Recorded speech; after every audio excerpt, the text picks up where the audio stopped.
So this job started off as one of these 1-hour quickies that has turned into about a 5-day complete restoration.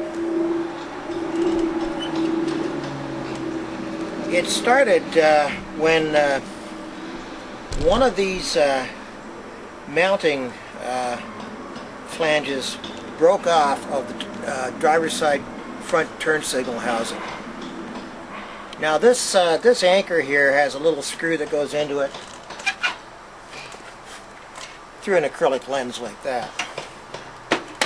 Well, it turned out to be impossible to take the housing out as it was attached to the main headlight housing. So the main headlight housing had to come out, and for that there are 3 mounting bolts through the backing plate, and unfortunately, the way this is designed, this is a plastic backing plate, and there are the heads of the 3 mounting bolts there, and they're molded directly into the plastic. From inside the engine compartment, I removed the battery to expose the nuts on the back of the mounting surface where this bracket goes, and expose the nuts that were on the bolts. And of course the bolts were not badly rusted, but they certainly were corroded. So as soon as the nut jammed on the rust in the threads, the head of the bolt began to spin in the plastic, and in fact what it does is it cracks the plastic. And now you're in big trouble, because there is no way you can get at the head of the bolt, because guess what? The reflector assembly is right in front of it.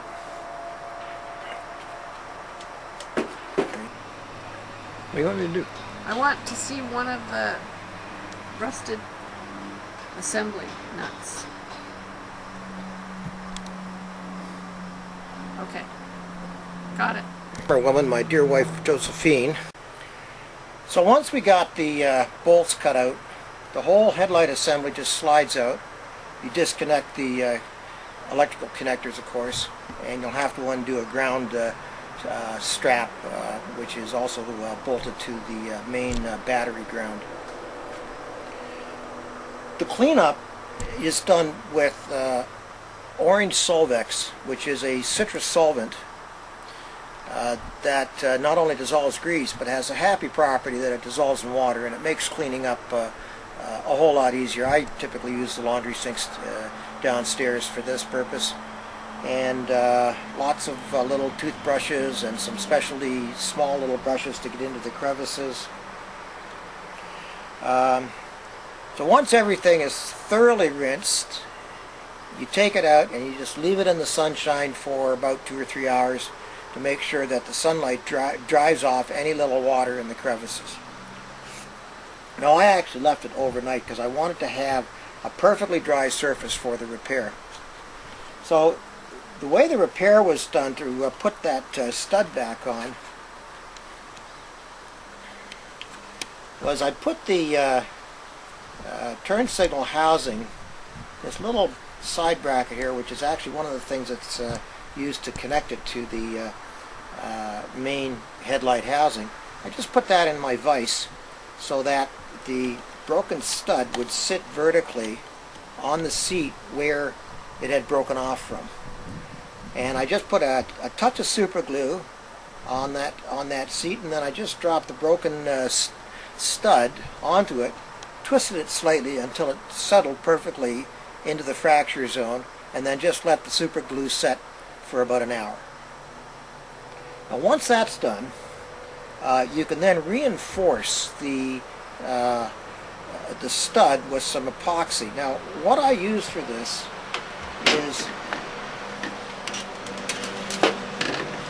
is not a liquid epoxy, but a material that looks a little bit like and feels a little bit like plasticine, the old substance that kids used to mold figures and creatures out of.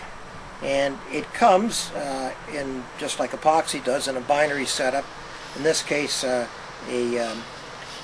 rosin on the beige, light colored material, and a hardener, which is the purplish material here. And what you do is you cut a little piece of that, you take the plastic off, and you just knead it in your hands until it turns a very consistent color and there's no streaks of either material separately showing.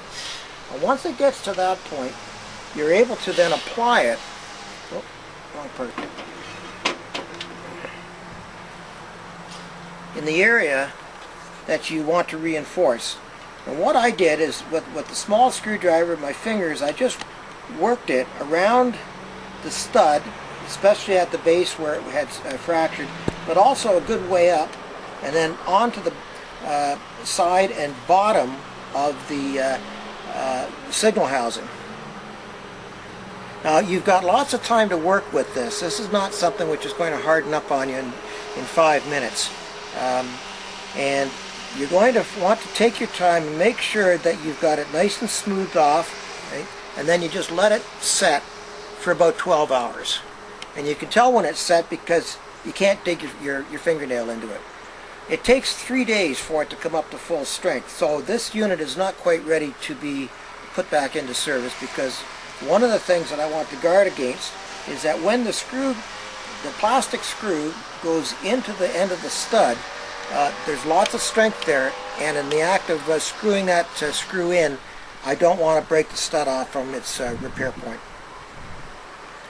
Now you'll also notice that this is rather a motley color. In fact, the interior had been chromed so that it gives a reflective surface when either the turn signal or the running light bulbs are on. Now in this case I'm going to have to re-chrome this.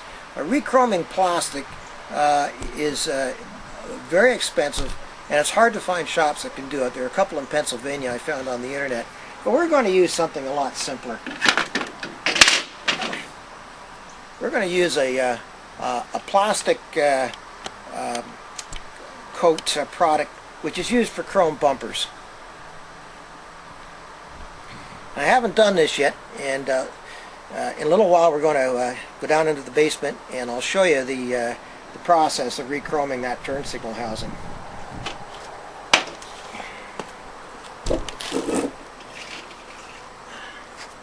Alright, some little tips. There's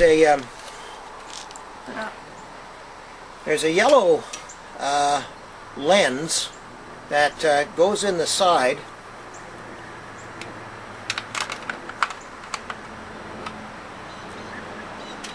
About like so. However, the lower corner down here is broken off. No big deal.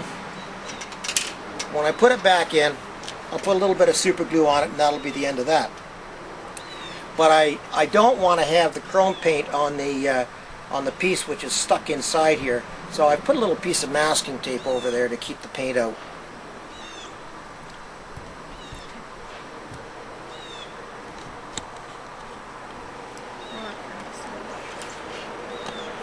The wiring is fairly robust. There are a couple of little boots here.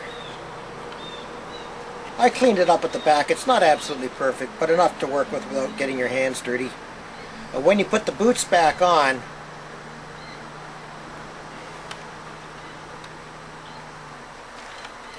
you'll want to do that with two hands to make sure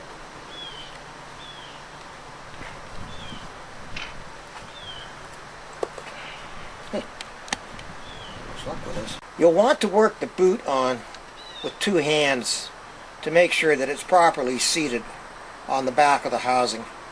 The boot is the primary protection against contaminants getting into the actual electrical connection here, and since bare metal is exposed, you don't want to have that corroding.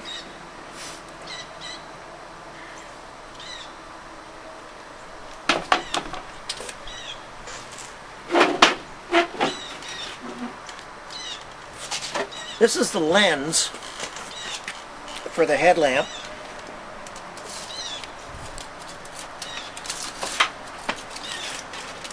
And it's in the process of being restored. and I'm going to show you part of that process in a moment.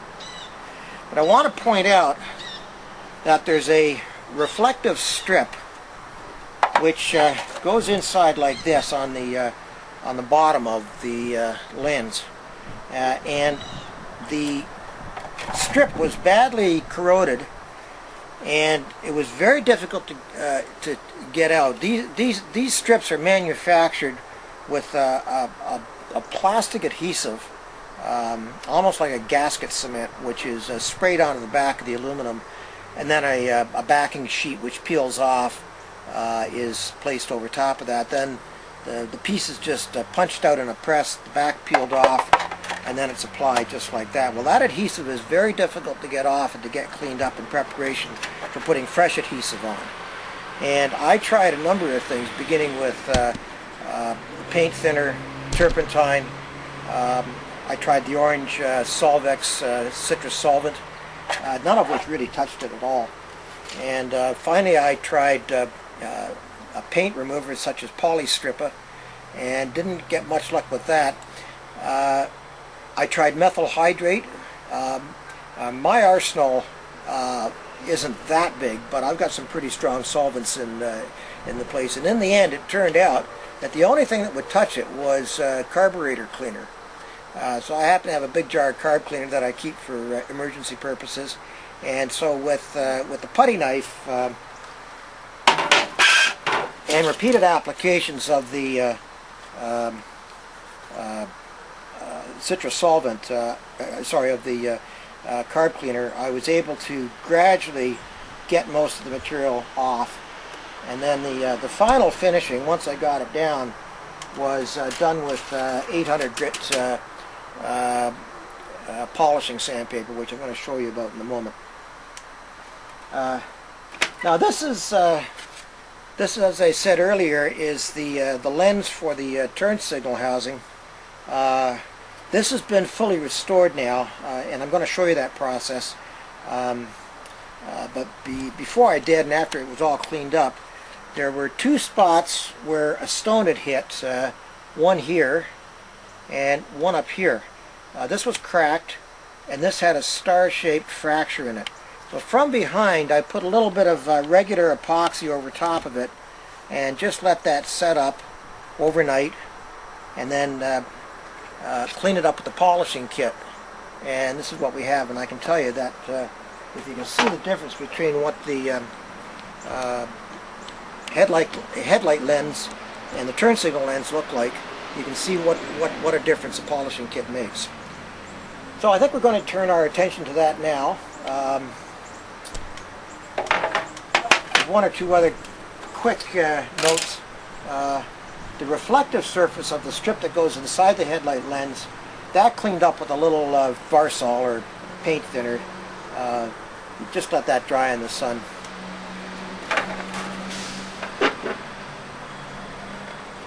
This is the headlight reflector. This was cleaned up. The interior was cleaned with glass cleaner, ammonia. But you can see that it too is beginning to show, just like the turn signal body, that the reflective surface is becoming pitted and is losing its reflectivity. So we'll be treating that later on in the video as well. Okay, what we're looking at here is a headlight restoration kit, which is manufactured by 3M Corporation. Most auto parts shops will have something similar to this, if not the original product. This is one of the best on the market. It costs about $43 up here in Canada, and that's Canadian dollars. It consists of a wheel that goes in the chuck of your drill with a Velcro attachment-like surface. We have 500 grit sanding discs, 800 grit sanding discs, one 3000 grit sanding disc, and then a buffing and polishing sponge, which takes a little bit of rubbing compound and finally some synthetic wax as a protectant that goes over the acrylic once it's finished. The instructions are extremely clear, very well written. And I'm not going to go through it in detail with you, but I'll give you a sense of how it's used, and then I'll show you the basic steps a little bit. I'll refresh my memory here.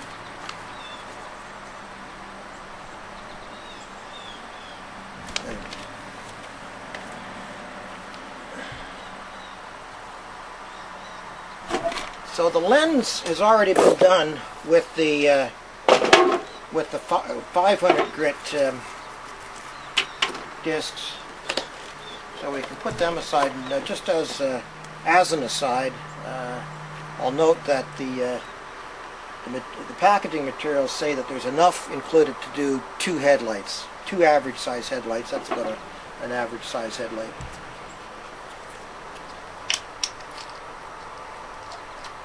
So the wheel goes in your drill like that. The purple lettering side contains the little hooks for the Velcro. And you should be able to feel ever so slightly the sandpaper-like surface. Doesn't matter which direction you use, but some key things to remember. Do not let the sandpaper, when it's rotating, stop moving. It has to be moving at all times. It doesn't have to move quickly, but it does have to move. Do not run it too slowly or you'll scratch the surface excessively. Now this 800 grit paper is used now to smooth out some of the scratches that the 500 grit created. But the 500 grit is necessary to get off the remaining protectant that had been applied at the factory and a thin surface of the acrylic, which is yellow due to exposure to ultraviolet rays and sunshine. Now it's not the world's most convenient thing, but I do it in my lap like this.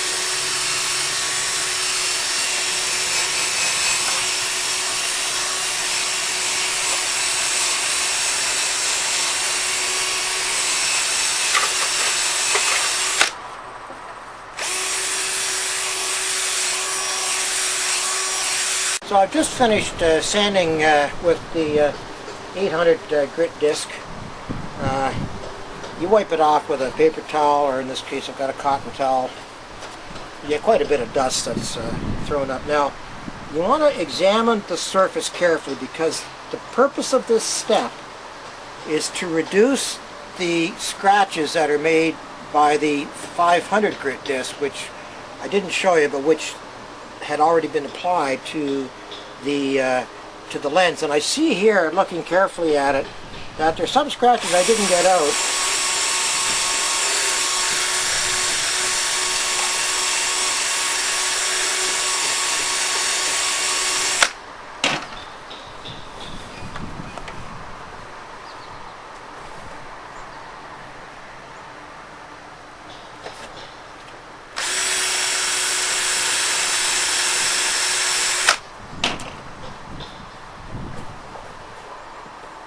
That's got that.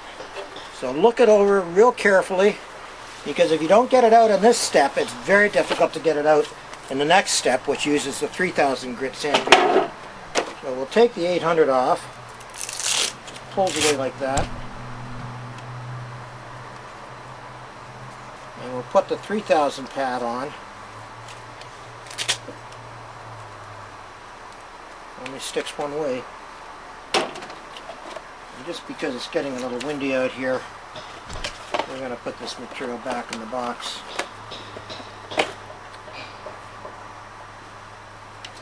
Now, to do the 3000 grit sanding, you want to have a little spray bottle with some water in it. You're just going to moisten the sanding disc, and you're going to moisten the area you're working on. So I've just misted the one side of the lens.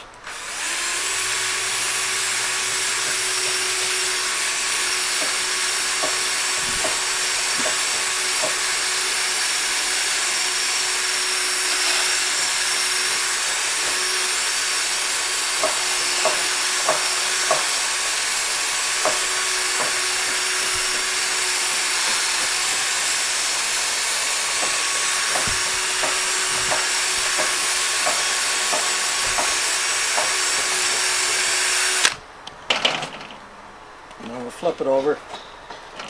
Here's the other side.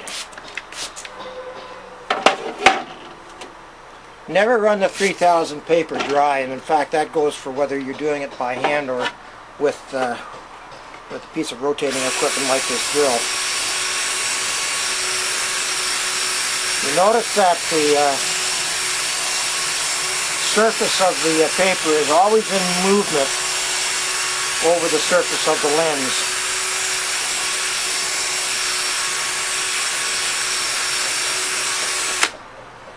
If you look carefully, you can see that it's building up a bit of a slurry here, which is the mixture of the dust coming off the acrylic surface with the water. The instructions say you can do this for typically 4 to 6 passes and as many as 10 or 12.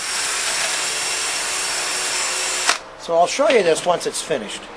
Okay, so you had to come inside here. We just had some raindrops pass through.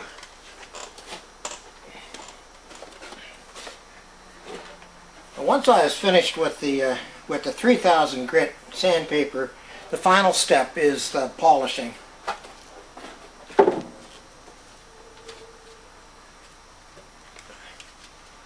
So take your 3000 grit paper off. We'll give that a wash in a moment or two.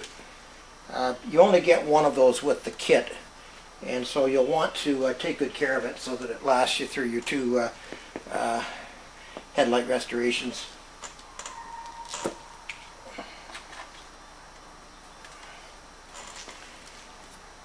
The polishing is done with a rubbing compound that's included in the kit. You place what they say is a dime size amount of compound on the foam.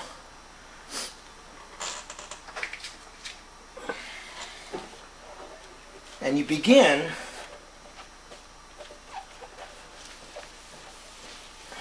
with the drill off, distributing that rubbing compound around the surfaces that are going to be buffed up. I'm not going to worry about that bottom surface because that reflector piece that I showed you earlier is going to be down there. So here we go.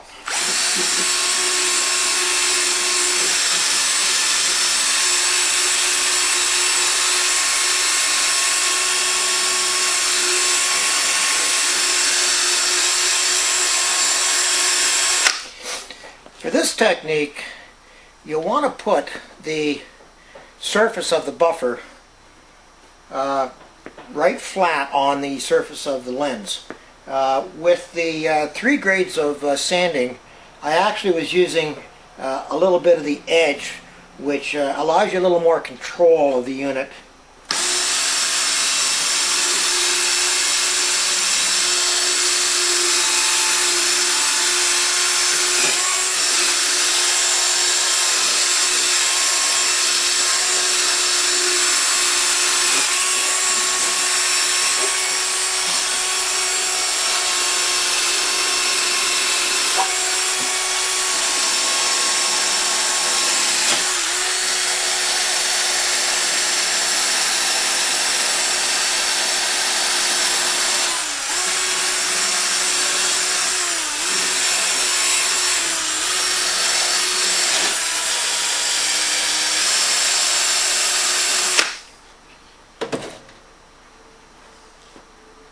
Well, that looks pretty good. I think we'll give it another pass. A couple of things about the tools. The instructions mention that the ideal drill speed is 12 to 1400 RPM. Anything higher can produce, especially with the 500 grit sandpaper, localized heating of the acrylic lens, and that can lead to actual melting. Anything slower than that, and you're liable to scratch the lens a little too much. So you want to take a drill which is rated in that range, and then you run it full out. This drill, for example, has 2 categories of speed, 1 and 2. Now that's 1. It's a lot slower when it's flat out than 2 is.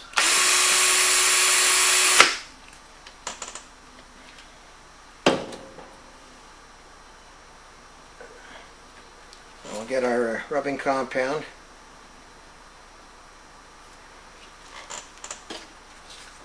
And put another dime-sized amount on. More is not better in this case. You can really get too much compound on there, and it'll really make a mess of things. So just enough to kind of do for the surface that you're working on. Start on the sides this time.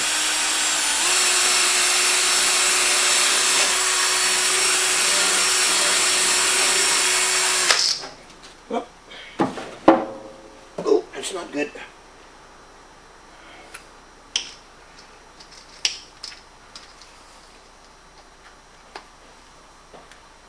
I want to check to make sure it didn't pick up any grit off the garage floor here.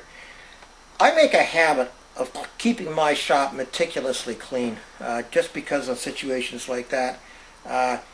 Working with brake parts, the tiniest little bit of contaminants can really clog up a caliper.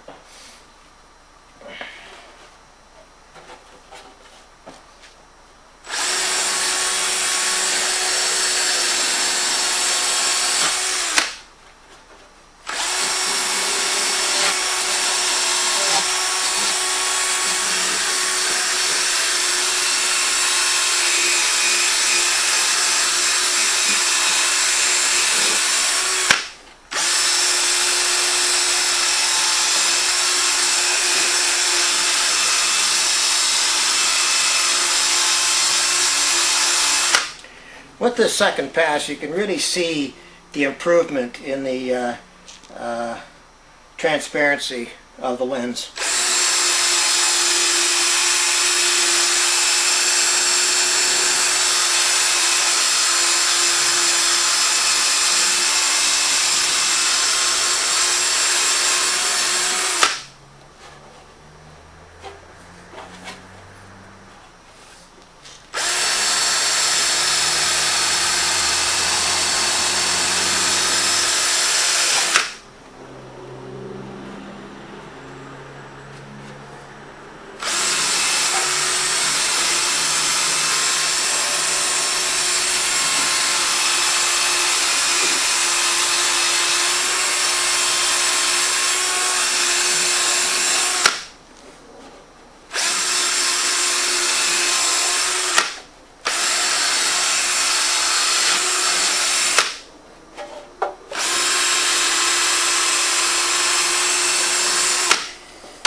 And now we're going to give it a wash and see how it comes out.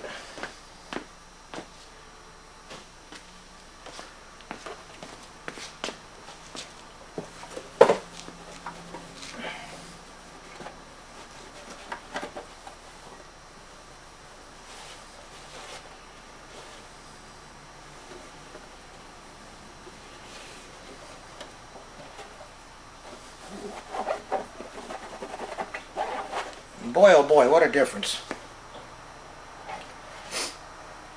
Now in the next step, we'll glue the bottom reflector strip back in, and we'll chrome the turn signal housing.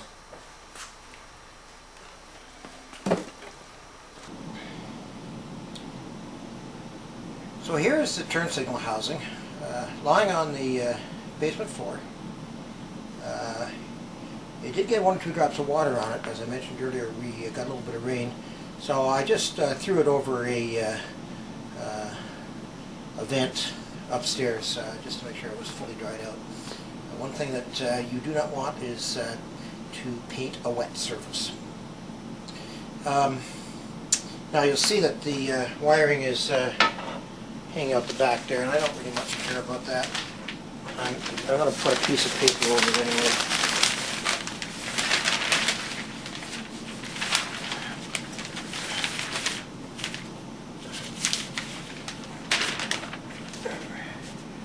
For all you folks who just get your news digitally on your mobile devices, you're missing out on one of the world's great inventions.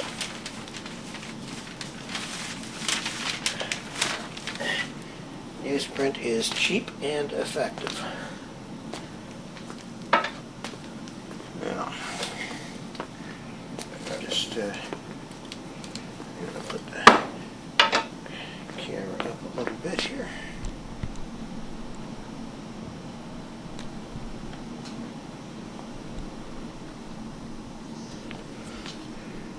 And flip it over to where I am. There we are. Okay. So this is the chrome bumper compound made by Plasticoat.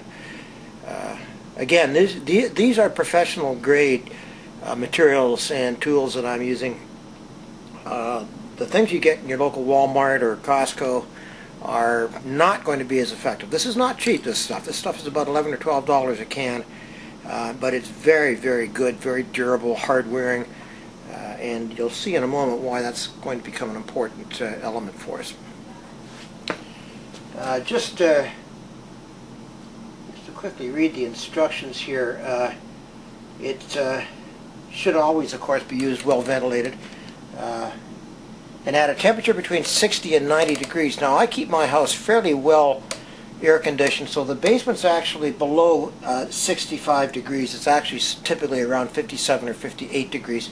So I've had this out in the sunshine all afternoon, and I just recently brought it in. And likewise with the part, even though it's on the cold concrete, it won't warm up very much. But that's an important element.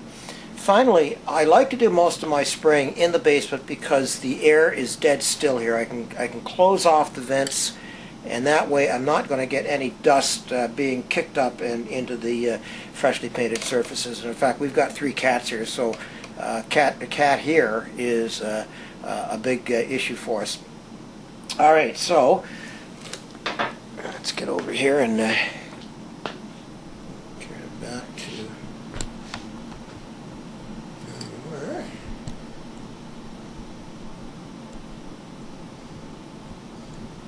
If you try to make videos of this kind of thing, your lighting's going to be a problem. I have a couple of reactor black lamps, which I had sitting on the floor, and you can see how much glare that's giving off. You're not going to see very much of what I'm doing. The camera is not a replica of the human eye.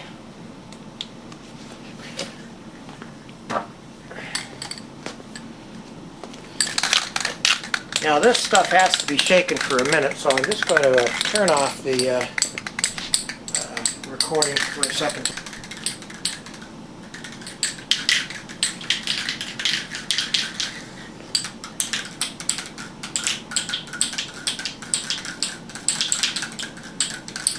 Okay, so there we go.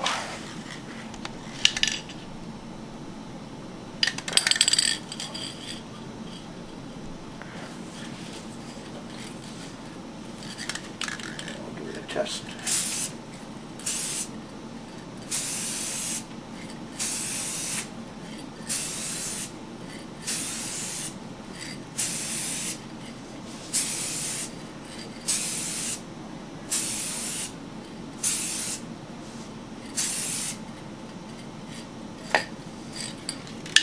clear it.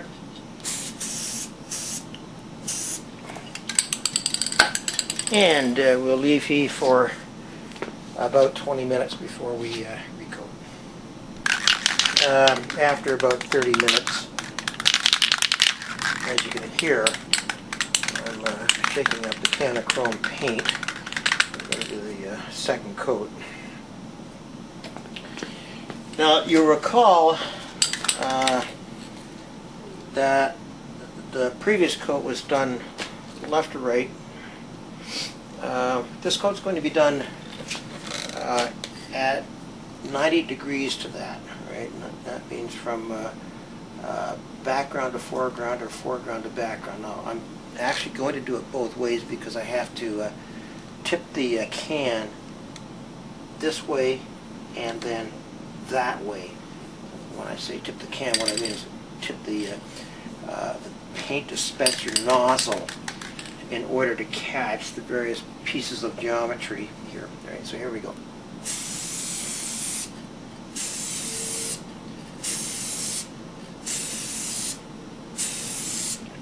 All right, so that's back to front. Now here, I'm going to tip the nozzle a little bit forward. You'll be able to see this.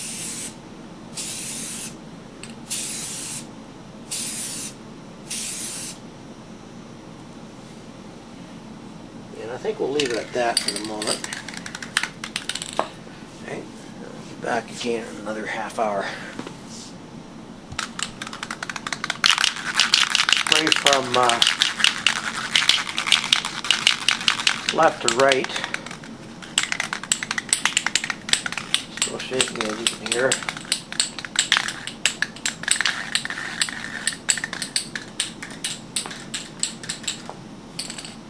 I've turned the unit a little bit counterclockwise.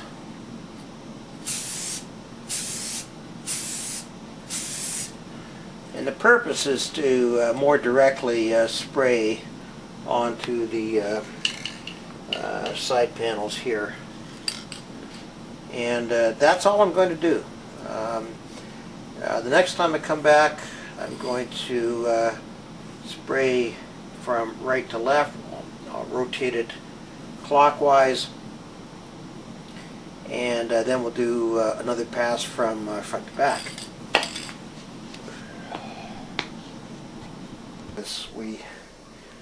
We're going out. It's now about an hour or so later.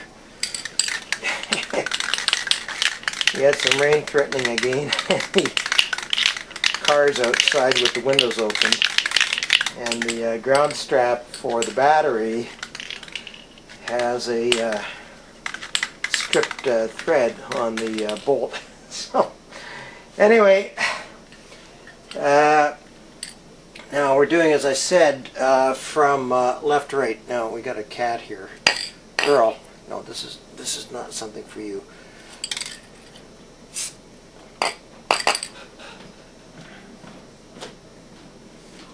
Joanne, would you call Earl up? What? Call Earl up. I'm trying to... Earl! Come on, Earl! Earl! Come on, baby! There we go. Okay. Let's go.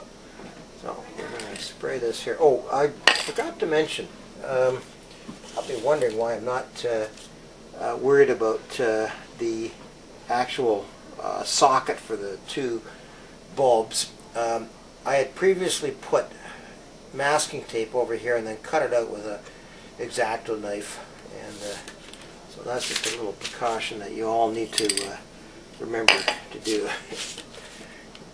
You miss any of these steps and life is going to get complicated for you in a real hurry.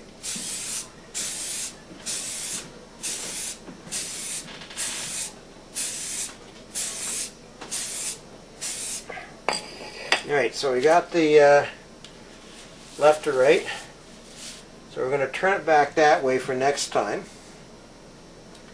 And then we'll flip it upside down finally for, can I do this?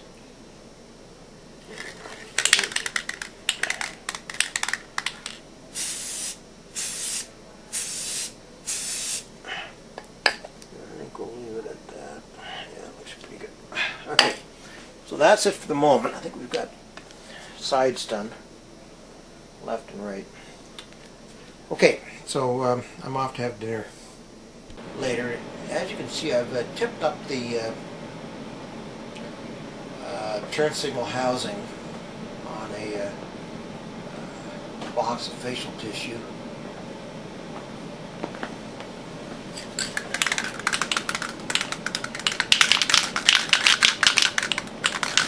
Once you've got this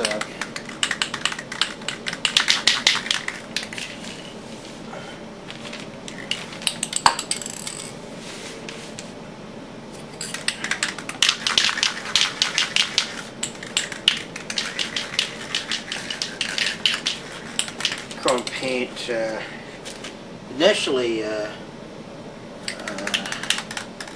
shaken, and you can just do it a 15 or 20-second time each time you need to use it.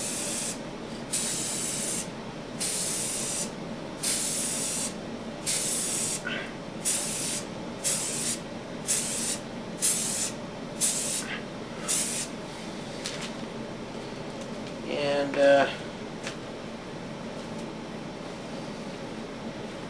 we're going to leave it there, I think, for the night. We'll take a look in the morning and see what we have. Okay, so good night for the moment.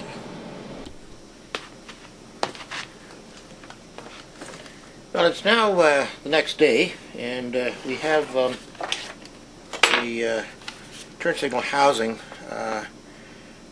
fully coated with the chrome bumper paint that we used.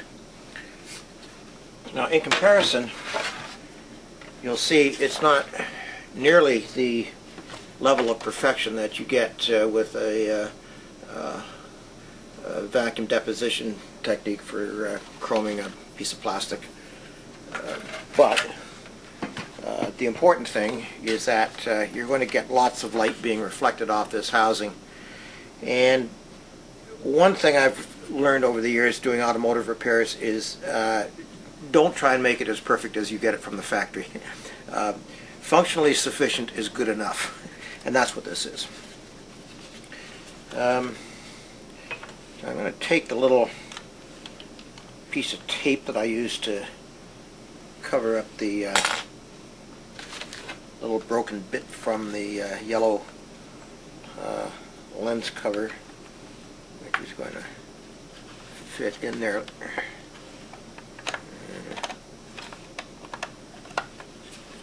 Comme ça. And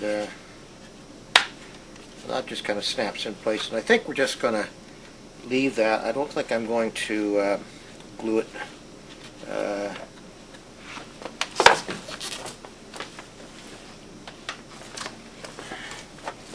I'm just going to take a close look.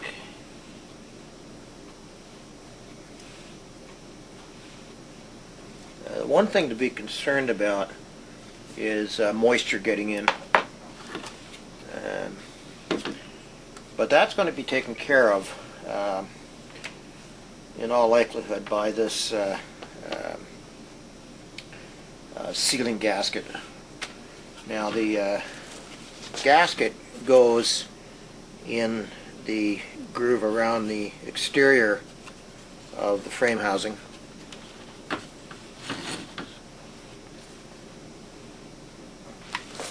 I have to remember just how this goes.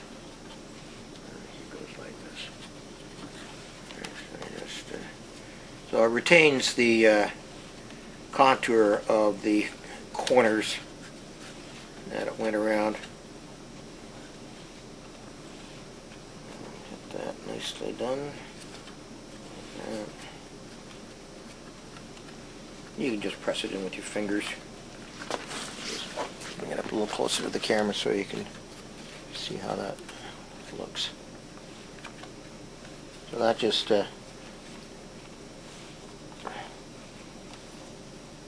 it's in there like that. Ooh, we got a little bit extra. We'll have to kind of take that out of the corner there and just kind of distribute that excess length along the length of the piece like that.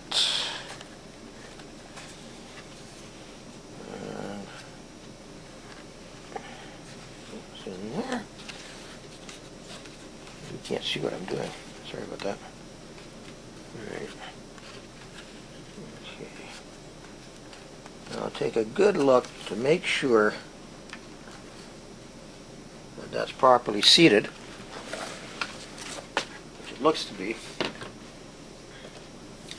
And then you can test it with the lens cover, which is upstairs. So I'm going to turn the camera off for a second so as not to bore you. Okay. So here's the lens cover that we mended a couple of days ago. And I had to be careful that I didn't put too much epoxy right here where the top of it was cracked. So let's have a look and see how this fits.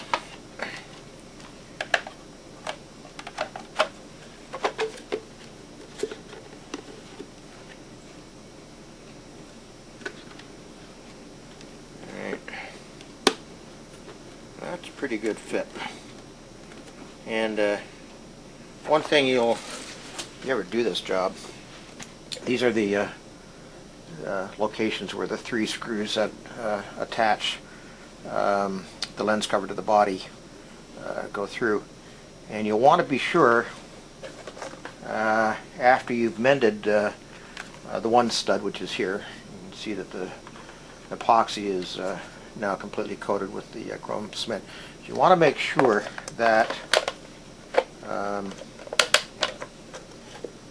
that the holes all line up correctly. So that's why you have to be very careful when attaching a broken stud piece. And as I mentioned, I just put a little drop of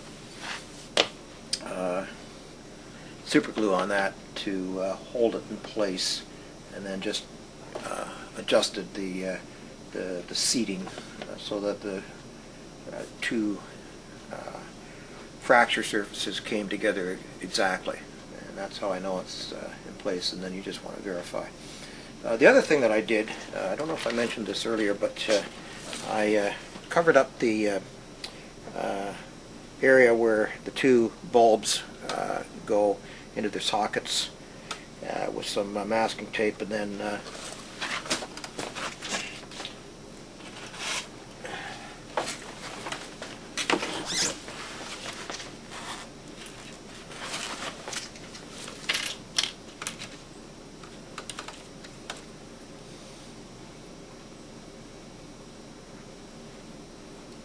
see in a minute what I'm doing.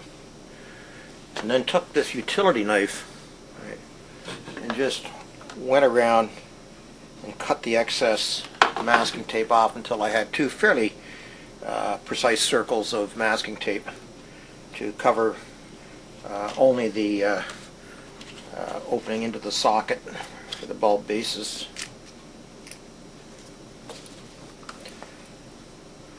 When using tools like this, I prefer to always store them with the blades removed in a safe place, just so if some night you come fumbling down here in the dark for something, you don't accidentally have an accident. Yeah. Okay, so the next thing is we're going to remove that that masking tape.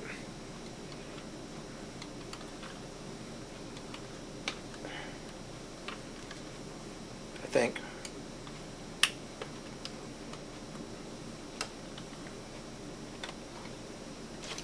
So what I've done, and I've got a little pair of tweezers here, and I'm just gonna, I can't get at it from the edges.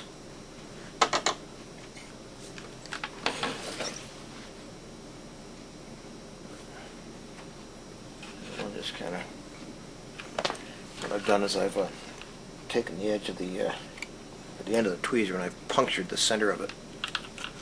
Alright, so we're just going to pull this out in sections, and then I'll show you what it looks like.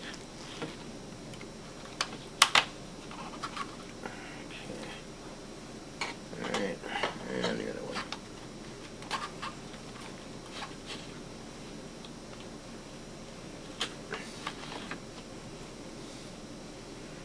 you want to use a fairly blunt instrument for this kind of thing because the paint is still soft.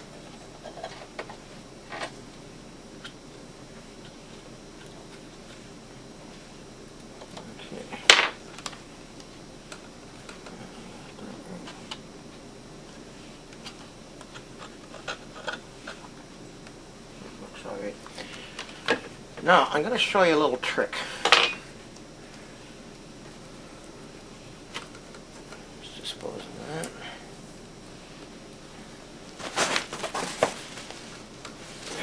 that. Okay, so now you can see the opening where the two bulbs go.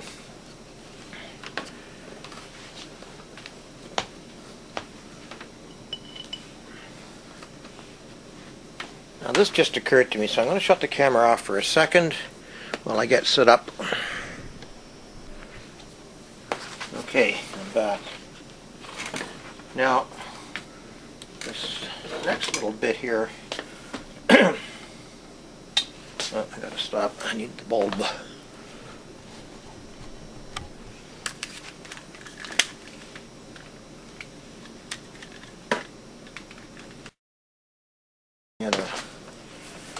Minor emergency last night. I realized just as it was getting dark that the windows of the car had been left down, and of course I had the battery out to provide access to the headlight assembly, so I had to rush out, get the battery in, get it hooked up and get the windows up. One of the things about electric windows is there's no hand crank there. Alright, now, as I said, this is about the bulbs and the connection. Alright, so you see that the bulb, put up close here, you see there's two little pins, one there and one there. And they're offset by different amounts from the base. There, I think you can see the two pins at the same time. The one on my right is farther up the base of the bulb than the one on my left. And when you go to put the bulb in, there are two, this may be difficult to see on the camera, if you look here closely, you'll see that there are two openings. I get a pencil tip and point to them. So there's one here and one over here. Oh, get your hands out of the way, Duncan. Right there. Okay? And it's difficult actually to see into the base. It's dark, obviously. So, but the bulb only goes in one way. So you put the bulb in, and it should go down all the way, and then you twist the bulb, and the bulb's in securely.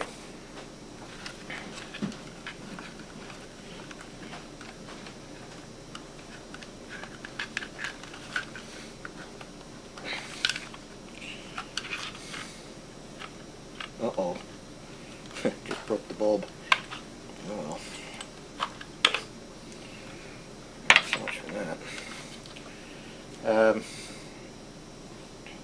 Now the reason that happened is because of what I'm going to tell you next.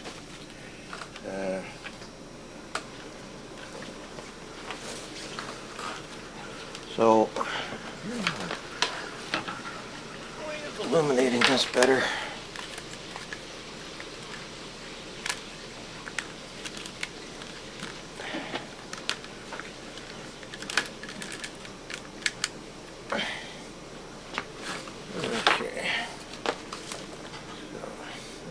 Going to reflect too much. This was the whole point. Alright, I'm just going to have to wing this. Along the sides of the base, this metal here has a couple little tongues that are depressed to the inside of the socket, and it also has a tongue right down inside at the base. I don't know if you can see that. Right. And those are the electrical contacts for the bulbs. Now, they have to be clean. They will tend over time to oxidize, and eventually you'll get intermittent